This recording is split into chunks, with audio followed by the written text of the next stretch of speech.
Jangan lupa klik like dan subscribe, juga tekan tombol notifikasi yang ada di bawah supaya kalian dapat update terbaru dari channel aku. So, tunggu apa lagi? Let's move on to the video. Assalamualaikum warahmatullahi wabarakatuh. Hello Bells, welcome back to Little My Project. Back with me again with another monthly budget video. Untuk monthly budget di tahun baru ini, kebetulan aku beli binder baru. Jadi ini tuh ya kecil lah, lebih tipis juga kan, transparan. Terus juga aku bikin cover yang baru seperti ini. Di sana juga ada quotes-nya.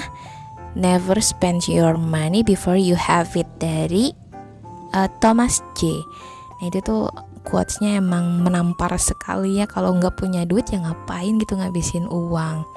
Nah ini ada sinking fund yang berhasil kemarin, goalsnya tuh terjadi di 2021. Ada family gift sama sinking fund handphone. Yang belum tahu, aku tuh beli handphone hasil sinking fund, jadi cek ya videonya di atas. Dan ini tuh review monthly budget yang tahun kemarin. Dan mohon maaf, di tahun kemarin tuh aku banyak bolongnya nggak bikin video monthly budget, karena bener-bener hektik banget tahun kemarin tuh. Ada latsar CPNS, terus di kerjaan aku juga lagi banyak tugas. Pokoknya aduh, aku juga malu deh cuman ada video monthly budget Januari. Tapi setiap bulannya aku tetap kok bikin budget tinggi nih, cuman ya nggak di videoin aja. Seperti biasa, biar agak estetik sedikit, jadi mau bikin lettering gitu ala-ala anak bujo ya, judulnya monthly budget ya. Dan kayaknya nanti aku tuh temanya bakal terus-terusan coklat gini gitu, brownie gini. Jadi judulnya itu ya untuk dua warna ini aja. Oh iya, dan monthly budget yang aku bikin ini itu untuk pengeluaran gadis ya. Jadi gak seperti video-video yang lain, itu kan rata-rata itu pengeluaran ibu rumah tangga, yang mostly mungkin pendapatannya itu berdua ya, ada suami dan istri juga. Kalau di video ini pure pendapatan aku sendiri. Terus juga aku penasaran dari penonton video aku ini, kalian sejak kapan sih mengatur keuangan? Apa memang ada yang sama kayak aku gitu, walaupun masih gadis udah mengatur keuangan, atau bahkan ada yang lebih muda lagi, ada yang dari SMP atau dari SMA gitu. Komen di bawah ya.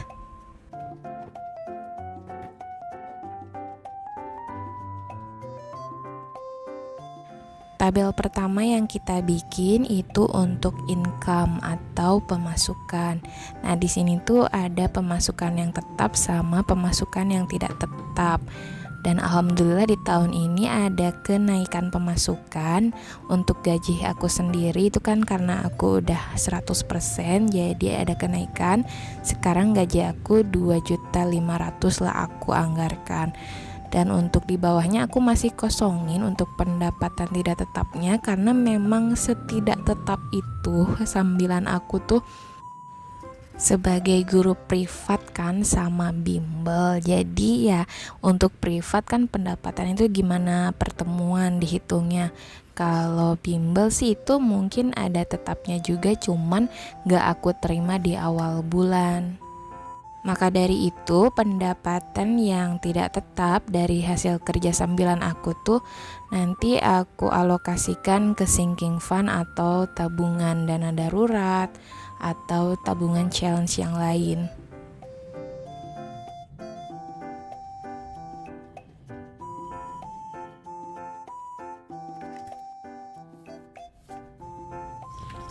Untuk di tabel pengeluaran atau expense, di sini kita bikin tabel yang pertama ada rincian expense-nya, terus ada tabel kecil T atau C, itu tuh maksudnya transfer atau cash. Lalu ada budget, yang dibudgetkannya itu berapa, sama ada aktual, dan yang dikeluarkannya itu aslinya berapa, nanti div itu dari kata difference, selisihnya tuh berapa dari yang dianggarkan sama yang benar-benar keluar.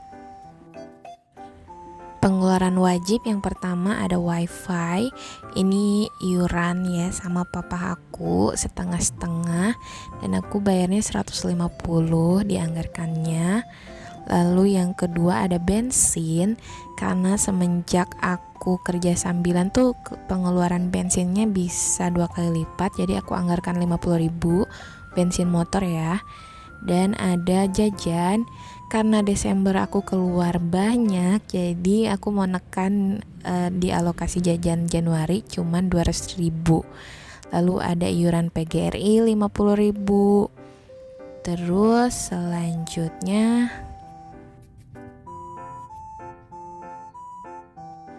ada anggaran yang variabel yang mungkin bisa berubah-berubah.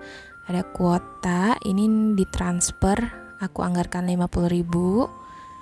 Lalu ada body atau skincare, itu aku satuin, aku anggarkan 200.000 karena kebetulan di bulan Desember juga banyak nyetok kayak sampo yang kayak gitu. Untuk bulan ini aku cuman butuh facial wash untuk malam hari sama sabun aja. Dan ada apa lagi tuh?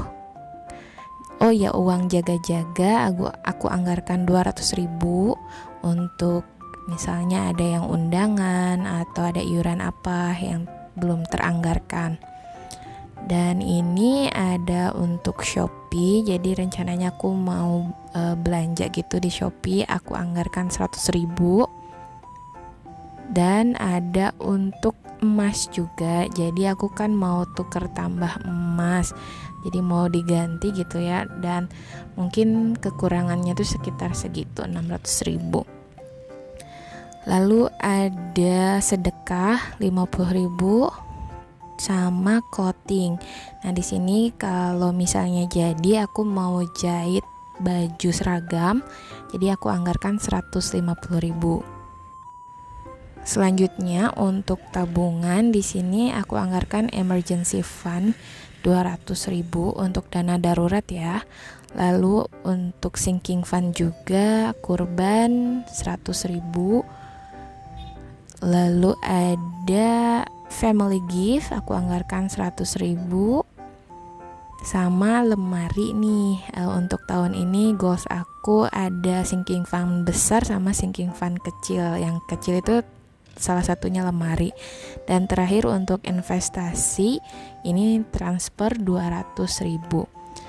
Nanti aku bikin video sinking fundnya terpisah, karena kalau disatuin di video ini tuh nanti bakal kepanjangan. Pokoknya bagi yang penasaran bagaimana cara aku nabung untuk beli sesuatu, itu nanti ada di video sinking fundnya ya.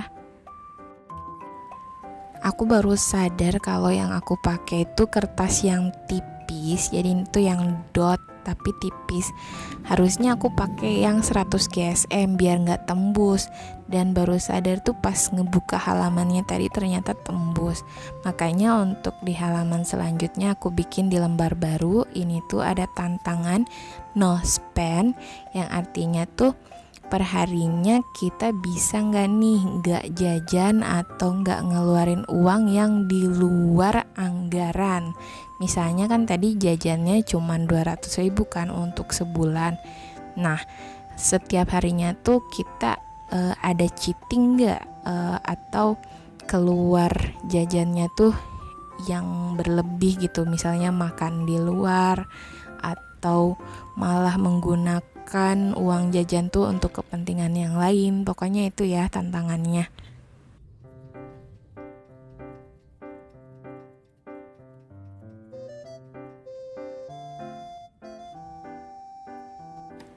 Dan selanjutnya part yang paling satisfying banget, yaitu masukin uang ke pos-pos yang sudah dianggarkan. Nah ini aku syutingnya di beda hari ya, makanya aku udah ganti baju, karena kan kemarin tuh baru direncanakan, dan sekarang setelah diambil uangnya kita baru masukin ke posnya. Nah ini dari jajan 200.000 aku masukin. Dan buat kalian yang pengen samaan dompet pintarnya, ini aku yang versi murahnya, karena kan bagi pemula gak perlulah yang mahal-mahal dulu. Kalau menurutku, dompet pintar ini termasuk kit yang paling utama dalam mengatur keuangan. Karena kalau kita cuman pakai dompet biasa, itu kan partisinya cuman sedikit. Jadi kalau misalnya uang kita digabung, dan itu tuh kayak ngerasa bahwa kita tuh selalu punya banyak uang. Sedangkan kalau kita pakai dompet pintar ini kan kita sudah tahu ini pos-posannya tuh jelas untuk apa dan berapa-berapanya. Metode pos-posan seperti ini tuh sebenarnya ada sejak zaman dulu digunakan oleh ibu rumah tangga di Jepang. Cuman mereka itu terkenalnya metode amplop. Jadi amplop tuh diberi judul juga sama seperti ini, lalu dimasukkan ke dompet. Sedikit cerita, aku tuh ngatur keuangan mungkin udah dari sejak SMA ya, cuman gak sedisiplin sekarang. Karena waktu SMA uang jajan aku termasuk yang sedikit, 600.000 per bulan. Ya dihitung-hitung bisa spend money perharinya 10.000, karena ada ongkos yang harus aku anggarkan juga. Untuk pulang dari sekolah aku tuh menghabiskan 5.000 karena 2 kali angkot kan. Kalau berangkat sih nebeng sama kakak aku. Dan lanjut lagi ke kuliah itu lebih ke anggarannya per minggu. Jadi dikasih jajannya itu 250 per minggu. Sama-sama sedikit, tapi ya di bawah happy aja. Masih bisa nabung dan masih bisa beli-beli yang aku pengenin. Selanjutnya ada mini vlog aku belanja bulanan pakai uang yang dianggarkan untuk jajan sama skin atau body care. Nah ini di supermarket mall terdekat rumah aku. Aduh mohon maaf ya, aku gak biasa ngevlog kayak gini. Ini juga sambil nyuri-nyuri kan, karena gak boleh juga sih ngambil gambar sembarangan.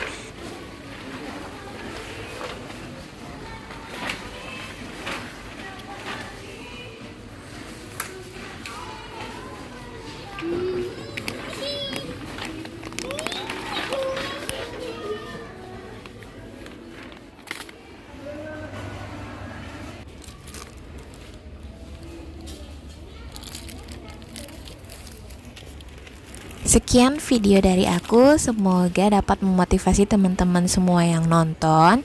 Dan kalau misalnya iya, let me know by comment down below.